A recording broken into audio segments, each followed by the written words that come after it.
I'm going to put probably quite a different spin on careers from the previous speaker. Number one, because I'm a woman. So you'll see the differences, I think. So I thought I'd start with a timeline. So I started as a medical student at Monash University. This building wasn't here. I think it was a car park that was full of mud and we used to always park in. And I did my training at my undergraduate training at Prince Henry's, and then my internship and residency and physician training and rheumatology training divided between the Alfred Hospital and Prince Henry's. And then we went overseas to Toronto, where we spent just over 3 years. And then when I came back, I decided I wanted to be a clinician researcher and set up in private practice at Cabrini and started to do what I could do on my own in private practice as research, investigator-initiated research in private practice. I had a part-time appointment in the Department of Epidemiology, and like the previous speaker, they couldn't understand why I didn't want to do research full-time, but I felt really strongly that I wanted to be a clinician as well. And then since 2001, I've been the department head. Cabrini started a research institute, and I headed up the Department of Clinical Epidemiology there. But to make things more interesting, I got married in 1984 to a fellow med student who's also an academic clinician. He's an oncologist, head of oncology at Peter Mac, and so we've had to juggle our careers and then our children. So we had our first son born while I was still in training, and I remember myself and Mary Parkin, who's an endocrinologist now. I wasn't allowed to have a part-time job. I had to keep working full-time, and they gave us a room where we expressed milk, and I desperately missed being at home. So I didn't enjoy that at all. My second son was born in Toronto on Canada Day, so he always gets fireworks if he's in Canada. And then the third one came along. It was much easier. I was back in Australia. I knew what to do. I had set up research and practice. And I'd actually forgotten that I'd started a PhD in 1989. I got a Monash scholarship, and I'd totally forgotten about it till I went to apply to do a PhD in 2006. And I was doing a PhD in the lab. I was supposed to be giving rats arthritis, and everyone in the lab knew, other than my supervisors, why the rats weren't getting arthritis. They couldn't understand what was going wrong, but I just couldn't bring myself to inject them, poor little babies. So that was a total failure, and I just rubbed it from my mind. And I did a real PhD in 2006, and I'll tell you about that later on. And then really lovely, last year my eldest son joined me in private practice. He's now a rheumatologist, and I've got one grandson, and a second grandchild is expected today, so no news yet. So we went to Toronto. We had a great time in Toronto. I didn't actually want to go. I wanted to stay home. I didn't want to do research. I just wanted to be a clinician. And so we looked at jobs around the world, and fortunately for me, the first choice of my husband's, which was in the UK, fell through, and we ended up in Toronto. And when we were visiting there to see if we'd liked any of the jobs, Claire Bombardier, who's been my lifelong mentor, suggested I read those 2 books that I've put up there, which I read on the plane on the way home, and they really changed my life. I really decided this is exactly what I want to do. Why didn't I know about clinical epidemiology? And so I did a Masters of Clin Epi while I was in Toronto.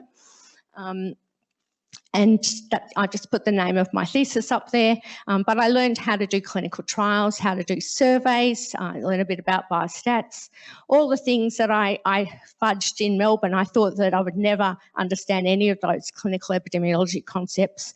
And when I came back to Australia, I was actually teaching them, which was really absurd. But I made many lifelong friends, and I see them at conferences when we could see them.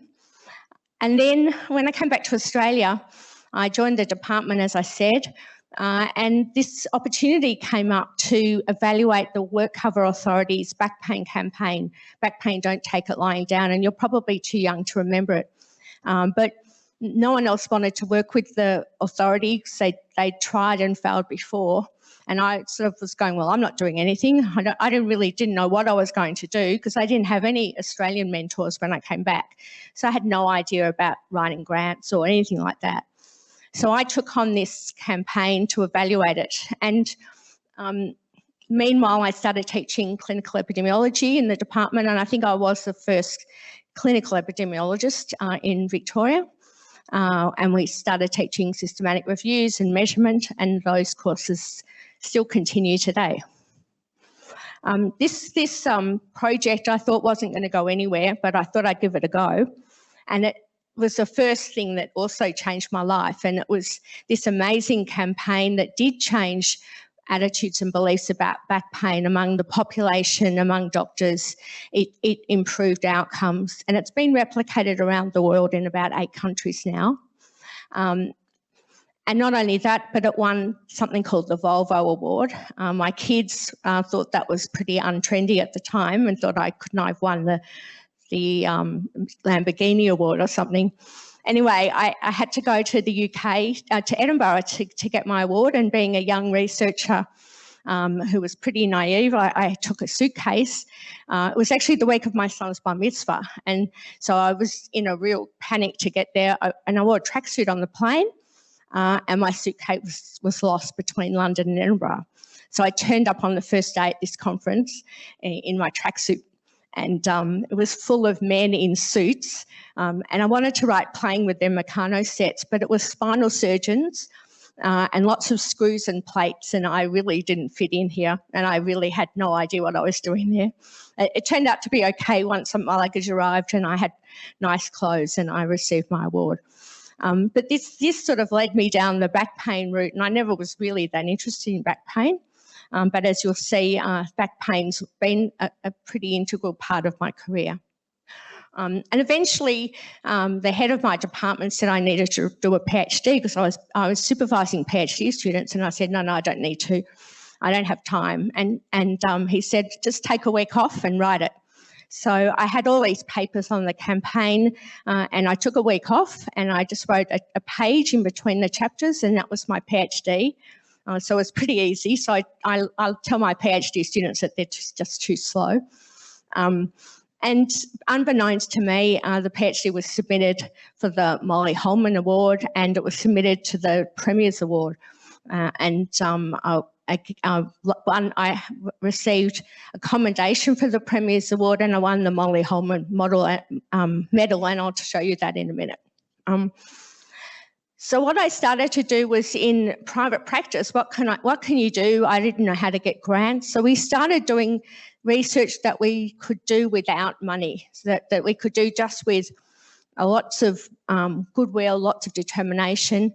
And some of our studies I did, the first one, the trial I did was with a friend who's a radiologist, and we just looked at shockwave therapy that was new at that time. It got published in JAMA. And that led the New England Journal to ask me to write a review.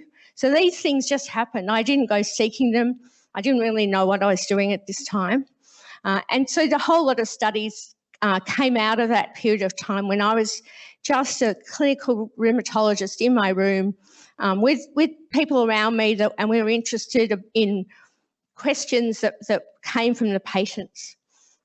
Another study that we did was the risk of cancer in people with inflammatory myopathies, and that was the first population-based cohort study in the world. And I did that with Graham Giles at the Victorian Cancer Registry. So these things just were great, and they were hard work, and we just did them. I also started doing Cochrane reviews, and our very first Cochrane review was also published in the BMJ with my first PhD student, Sally Green, who happens to be the head of the Australian Cochrane Centre now. And we published it in the BMJ, and we didn't get asked to do any revisions. It just came back accepted. And so I didn't know how to explain that to Sally, and it certainly never happened again. But that was just just luck, I guess, that we happened to be in the right place and they seemed to like the paper and they just accepted it. I then became the coordinating editor of the Cochrane Musculoskeletal Group in 2005 with one of the authors of one of those 2 books that I showed you up there, Peter Tugwell, and he's been a lifelong collaborator as well. This has given me the opportunity to teach and train and mentor over 100 people writing Cochrane reviews, and it's a great thing to do as a first project. We have undergrads in med students doing it, we have young doctors doing it, and it's a great way to learn. You learn lots about critical appraisal, how to read the literature, and you also realise how hard it is to actually do good clinical research. So this has really been an important part of my career as well. But combining clinical practice with clinical research, it's not all roses, but seeing the patients helps to identify the most important questions that you want to ask. And that's really been where most of my ideas have come from. Sorry, I can't read back there, so I have to look over here. But and I wanted to stress that you get long-term fantastic outcomes from research, but you get this immediate gratification and results from seeing patients. And I really, like the previous speaker, I love the combination of both. It can be hard if you've got sick patients and you've got grant deadlines or you've got both, but it's still a fantastic way of life. Work-life balance, I was interested that they were the questions, and yes, it is incredibly difficult juggling, and we had 3 kids. I had a husband who was travelling a lot when the kids were little, but you just make it work and you just make compromises. Of course, the kids are always my first priority, although my youngest always tells people that he brought himself up, which is not really true, but anyway. And you get to travel, you get to have friends in different countries, you get sabbaticals, people who come to work with me and I can go there, exchanges, and that's really been a fantastic experience as well that you don't get from just sitting in a room seeing patients, and that's been hugely fun, and I really missed it in the last year or so. And then there are surprising things that happen. And really for me, I'm still very shy. And so I had to really overcome that to start talking even in audiences like this. And I just learnt to overcome it, and I learnt just to give things a go and to just ask and realise that there was nothing that could really happen. They could just say no. And I'll tell you a little story later on that shows that.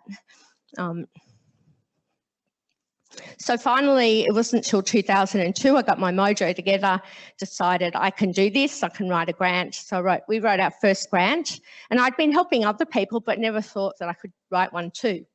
But then there was the second grant I got was to change my life again, and it's still ongoing issues. And this is a treatment called Verboplasty. It's a cement that you inject into people who've had spinal fractures due to osteoporosis. And it had been around for about a decade, and people thought it worked. We were worried, though, that it might increase the risk of fractures adjacent to the fracture. So we wanted to do a trial. And it was known at the time that this was the best thing since sliced bread. It was, Lazarus rising again. But by the time our trial was published, it became a lesson in what happens when you introduce treatments into practice before they've been properly evaluated. And that's really been my career since this trial. Our trial was the first placebo-controlled trial published in the New England, and it showed that it didn't actually work. So no benefit over placebo. Lots of potential harms. It can cause the cement to cause PEs, cardiac, perforate the heart. And recently I had a medical legal case of a woman in her 50s who's now paraplegic permanently living in a nursing home. So it's dangerous.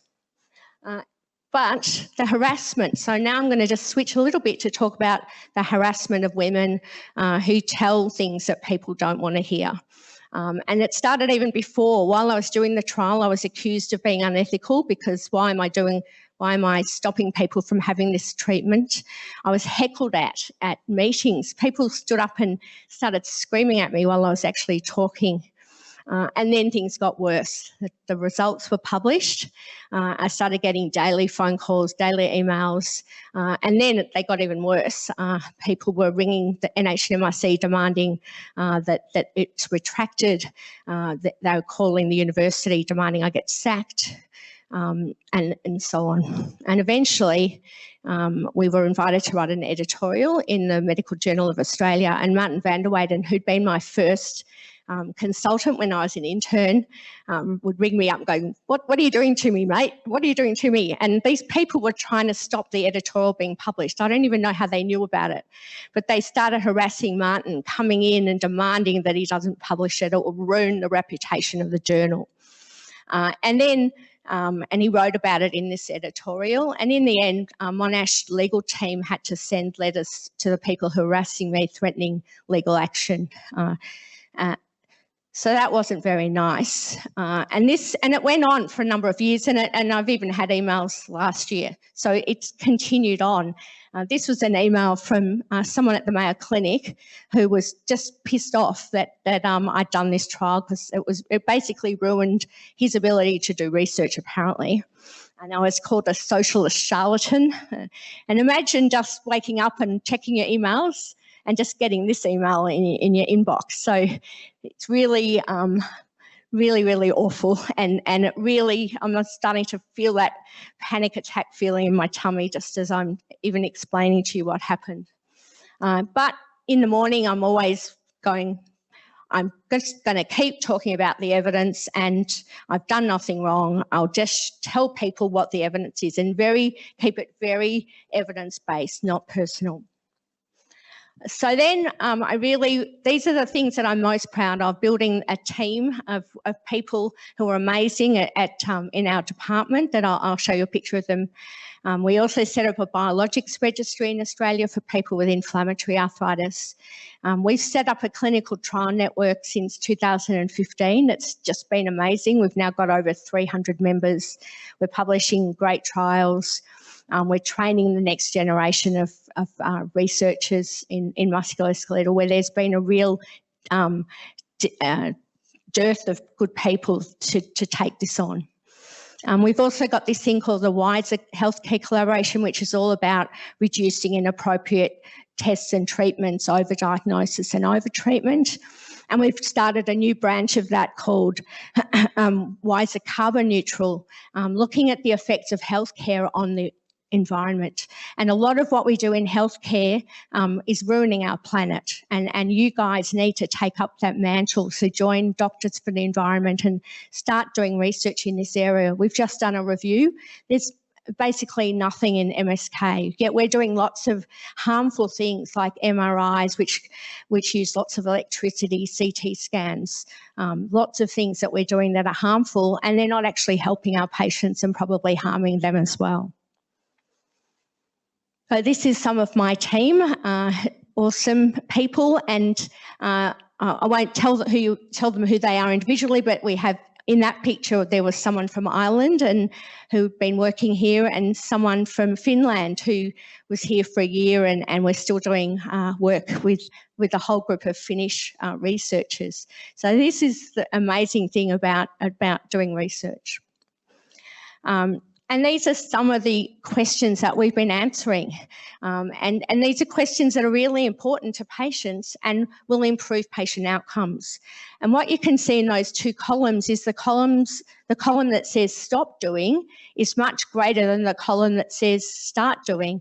And so what we found, a lot of the things that are already in practice that have never been tested don't work, and some of them are actually harmful. And so you can see things like PRP, really popular.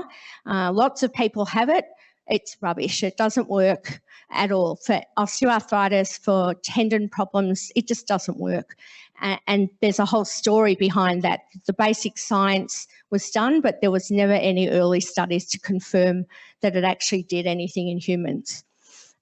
Medicinal cannabis, at the moment, there's no evidence really that there's anything but a limited benefit, but lots of potential harms.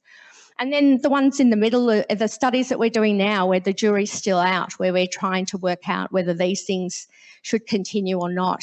And what you can see also is a lot of those things are surgical interventions, and a lot of surgeries just started because a surgeon did it, and then people learnt from him, and that's how that practice built up. It was never based on clinical trials. This is what can happen when you challenge accepted practices. This is another instance of being harassed. I was accused of having the, what's it called, Dunning-Kruger effect. I don't know if you know what that is, but Donald Trump was accused of having this. It's about someone who thinks they know what they're doing, but they know nothing at all. And so this caused quite a havoc for a year or so when I was chair of the clinical care standards for the Australian Commission, looking at what the standards should, what people should expect from treatment from osteoarthritis, including not doing imaging and not doing arthroscopy. But the other part of this career that I could have was that I could contribute at a national and international level to better healthcare and better health for patients. So I had the privilege of sitting on the PBAC Economic Subcommittee. I currently sit on the Medical Services Advisory Committee, which decides about subsidising procedures and diagnostic tests. And I've also been involved in lots of guideline development internationally and in Australia, and we've just set up national living guidelines. And in Australia, they've just been endorsed. We've got one guideline looking at vaccination for people who are immunosuppressed with autoimmune inflammatory disorders. So we're trying to make a difference with COVID as well. I've also been the president of our organisation at a national level, and that was an honour and a privilege.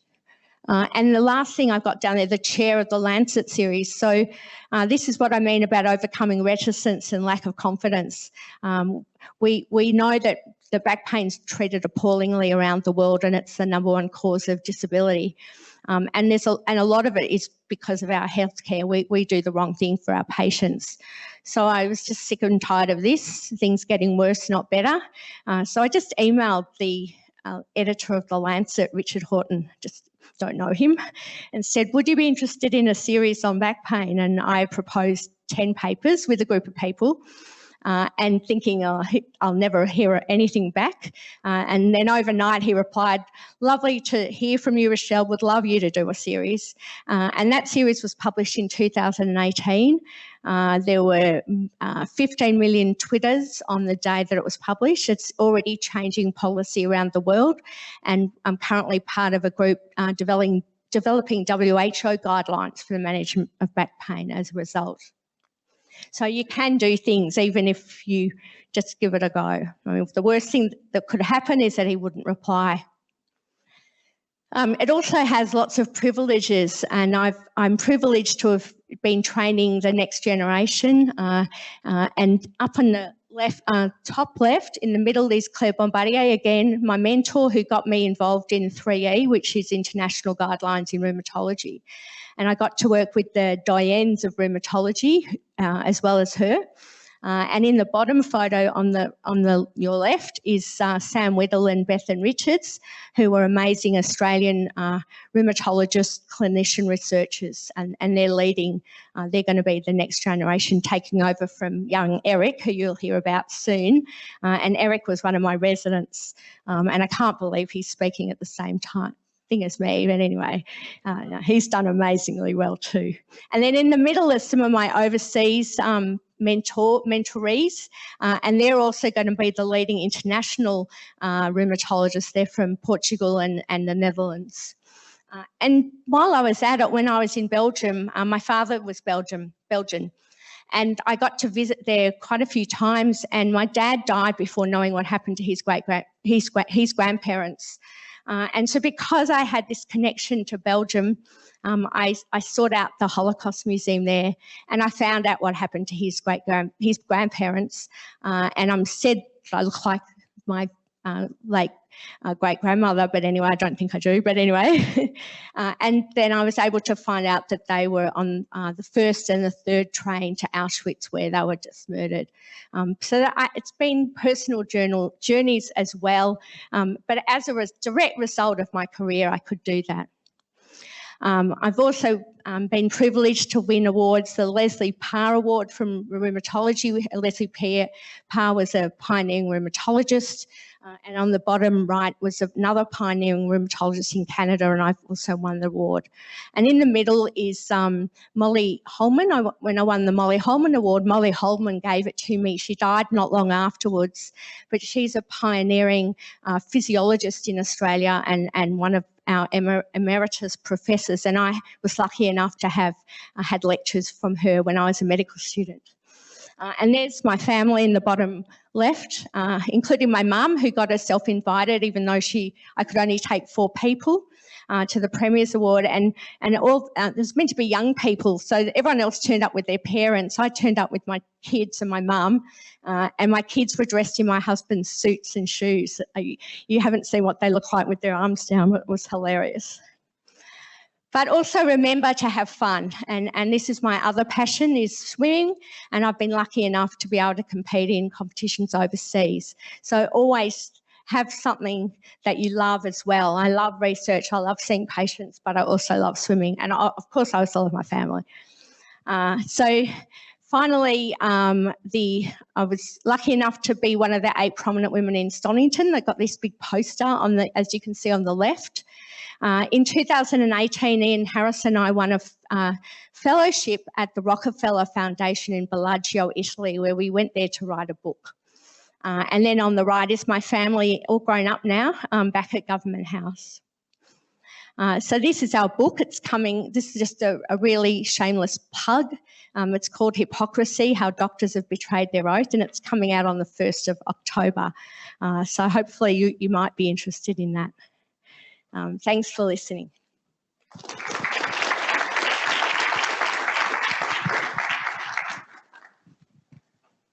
Well, thank you so much for that wonderful talk and for your fantastic insights. I've got a couple of questions that have come through on our app. One of the questions is, how would you suggest medical students get involved with the Cochrane Reviews? That was something you mentioned. You can just contact me. I've got my email up there. You have to do it in pairs, and medical students are fantastic at Cochrane Reviews because they're smart and learn. And if you're interested, you don't have to be interested in musculoskeletal. There are quite a few groups in Australia, and I can direct you to wherever if you want to do a Cochrane Review. Fantastic, thank you. And one of the other questions was, what extent do you think that the criticism that you received was due to your gender, and what advice would you give to young women in a male-dominated industry? So I should tell you that every single person that's harassed me has been a man, and it's sobering to think that my gender has been an issue, and I'm sure that if I'd been a man, I wouldn't have been harassed to this great extent. I'm really worried about our book, and I didn't want to be first author, I wanted to be second, because Ian's a big man, orthopaedic surgeon, no one bullies him. So I'm worried about what's going to happen. In our book, in the 3rd chapter, which is called Respect for Scientists, we added a bit about respect for scientists, and I'm not alone. There are many people around the world who have been harassed for their research. And so what we're trying to do is form a group to try and help people who this has happened to. It's just most recently happened to a young woman who's just finished her PhD, and now the surgeons in her country don't want her to get a job. So it happens everywhere. I'm not alone, and I'm not the worst. It's also happened with people who's trying to stop cigarette smoking, plain language packaging in Australia. Lots of examples. They're not always women, but most of us are women. So I think it's important, I don't want to put you off doing research, but, at night I cry, but in the morning I'm going, effort, I'm going to just keep going because I'm telling the truth and I'm protecting patients and I'm trying to reduce harm and trying to improve outcomes. And if you keep that in mind, then that's a really good mantra to make a difference. And I know people tell me I must be making a difference if I'm upsetting people, so I guess that's a good thing. And do you have any specific advice for women in a male-dominated field? Sorry, women who are going into a male-dominated field. Any particular advice on that front? Not really. I was a shy medical student. I think I was a wallflower. My husband disputes that. And I think you just have to want to do it and be just be sure of what you're doing. Be sure that your science is right. But you have to have the buzz. I didn't talk about it, but you need the buzz of that the person before me spoke about wanting to look at the results and aren't they fantastic? Aren't they amazing? Or they're not what you're thinking it might have turned out to be. We thought Verboplasty worked, so we were really shocked that it didn't. So you need the buzz, you need lots of determination. I mean, when I was younger, I worked lots of late nights, worked, after the kids went to sleep. It was hard, had family that helped. So I guess, hopefully you have support, but I'm not going to lie and say it's easy. But, plenty of women role models now. And I had some women that I followed, like Molly Holman and Claire Bombardier. Claire never married, didn't have children. We were her children. She calls us the bomb squad. And now I have a whole group of baby bombers that really were really due to her. So I hope that this doesn't turn you off, but I just it's just a matter of thinking about and knowing. Now I know what might happen. I can plan and prepare what I'm going to do if it happens again.